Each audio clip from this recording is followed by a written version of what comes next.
नमस्कार बंधुरा मधुमिता रान्नाघरे आपनादेर आबारो एकबार सबाइके स्वागत। आज के आमि आपनादेर संगे शेयर करब फुलकपि 65। चिकेन 65 तो आमरा अनेक भावे खाई, तबे फुलकपि 65 किन्तु एकदम घरोया पद्धतिते खूब सहज पद्धतिते बाड़ीते तैरी हये जाय एबं खेते हय असाधारण। सेई रेसिपिटी आपनादेर संगे आमि शेयर करब। पुरो रेसिपिटी देखार अनुरोध रइल। एखाने आमि निये निয়েছি फुलकपि। फुलकपिगुलोके भालोभाবে परिष्कार करे धुয়ে निয়েছি एकबार। तारपरे एगुलोके एइभाবে 4 टुकरो करे आमि केटे निয়েছি सबगुलोके। काटा हয়ে গেছে। এবার জল দিয়ে ভালো করে ধুয়ে নেব। এদিকে আমি একটা কড়াইয়ের মধ্যে আগে থেকে জল গরম করতে বসিয়ে দিয়েছি। জলটা একটু ফুটে গেছে।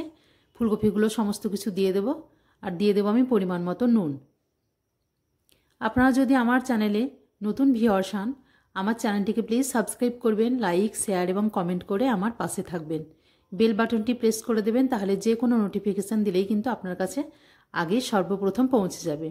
এখানে আমার 2 থেকে 3 মিনিট একটু ভাপিয়ে নিয়েছি মিডিয়াম আঁচে দিয়ে। তারপরে ফুলকপিগুলোকে ভালোভাবে জল ঝরিয়ে তুলে নেব। এখানে আমি একটা ব্যাটার তৈরি করব। এখানে আমি নিয়ে নিয়েছি ছোলার ডালের এটা বেসন, প্রায় 6 চামচ মতো বেসন আমি এখানে নিয়ে নিয়েছি। আপনারা চাইলে মটর ডালের বেসন বা মুগ ডালের বেসন দিয়েও কিন্তু এটা করে নিতে পারেন। দিয়ে দিলাম পরিমাণ মতো লবণ, আরও কিছু মশলা আমি মেশাবো।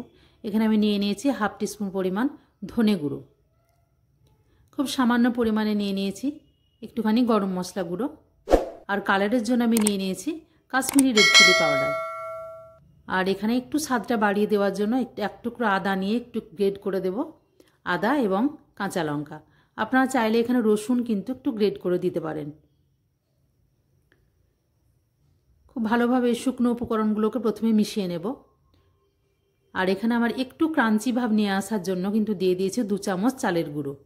এটা গোবিন্দভোগ চালের আটা, না থাকলে আপনারা কর্নফ্লাওয়ারও দিয়ে নিতে পারেন। তারপরে ভালোভাবে মিশিয়ে নিয়ে আমি এখানে হাফ কাপ পরিমাণ জল নিয়েছি। জলটাকে আস্তে আস্তে দিয়ে একটা ব্যাটার তৈরি করে নেব। এখানে আমি একটু হলুদও দিয়ে দিয়েছি।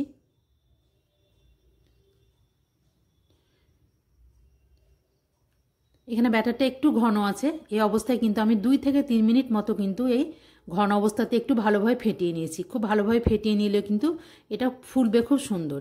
এখানে আমি একটু কালারের জন্য দিয়ে দিয়েছি 2 চামচ পরিমাণ টমেটো সস আর একটু সামান্য পরিমাণ খাবার সোডা। তারপরে আবার একটু জল দিয়ে একটু এর থেকে পাতলা ব্যাটার তৈরি করতে হবে।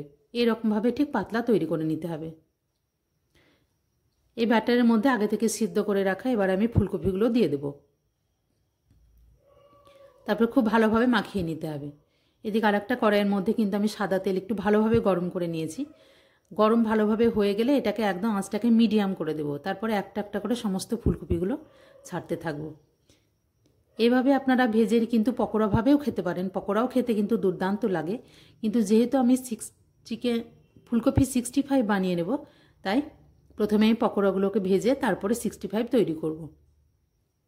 দেখুন ব্যাটারটা কিন্তু এত সুন্দর ফাটানো হয়েছে এবং এর পারফেক্টভাবে তৈরি হয়েছে, তাই দেয়া মাত্র কিন্তু তেলের মধ্যে এগুলো দারুণভাবে কিন্তু ফুলে গেছে। ঠিক একই পদ্ধতিতে ব্যাটার তৈরি করে আপনারা কিন্তু চপ বা বেগুনিও ভেজে নিতে পারেন। এভাবে একটু উল্টে পাল্টে প্রথমে এগুলোকে হাফ ডাউন করে তুলে নেব। এগুলো কিন্তু একদমই এখন ফুলভাবে ভাজবো না। এগুলো হয়ে গেছে, এগুলো কিন্তু অর্ধেকটা ভাজা হয়েছে। এগুলোকে প্রথমে একবার তুলে নেব।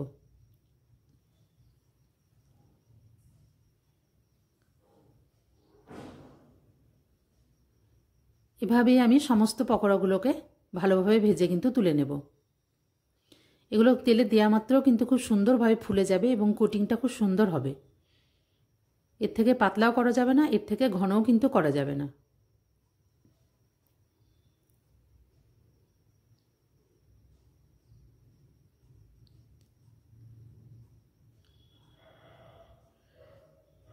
এগুলো আমার হাফ ডান হয়ে গেছে। এগুলোকে কিন্তু এবার তুলে নেব।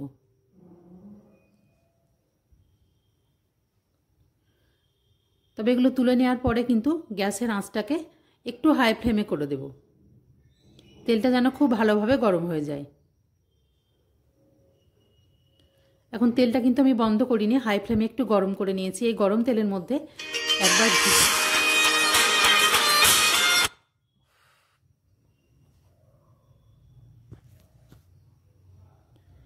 এই গরম তেলের মধ্যে ভেজে রাখা পকোড়াগুলোকে কিন্তু আবার আমি দিয়ে দেব। দিয়ে দেওয়ার 1 থেকে 2 মিনিটের মধ্যে হাই ফ্লেমে একটু ভেজে কিন্তু আবার তুলে নেব। এইভাবে দুবার যদি ভেজে নেওয়া যায় তাহলে পকোড়াগুলো কিন্তু একদম খুব মুচমুচে হয় খেতে। আপনাদের আমি একটা দেখাচ্ছি এটা কতটা মুচমুচে হয়েছে এবং ফুলকপিগুলো একদম খুব ভালোভাবে সেদ্ধ হয়েছে।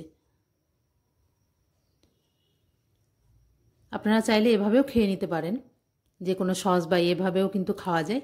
তবে আমি 65 তৈরি করব, তার জন্য সামান্য পরিমাণে তেল নিয়ে এখানে দিয়ে দিয়েছি একটু কাঁচা লঙ্কা কুচি, রসুন কুচি এবং এখানে আমি দিয়ে দেবো কিছু কারি পাতা। এই কারি পাতাগুলো আমার আগে থেকে ভালোভাবে ধুয়ে আমি শুকনো করে রেখেছি। বাড়িতে তো সবসময় কাঁচা কারি পাতা পাওয়া যায় না, তাই এভাবে আপনারা শুকিয়ে কিন্তু সংরক্ষণ করে নিতে পারেন।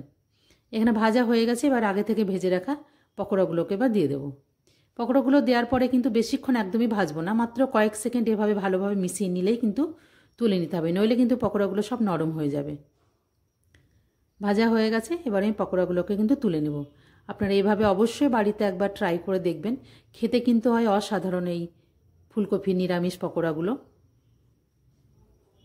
পুরো রেসিপিটি দেখার জন্য ধন্যবাদ।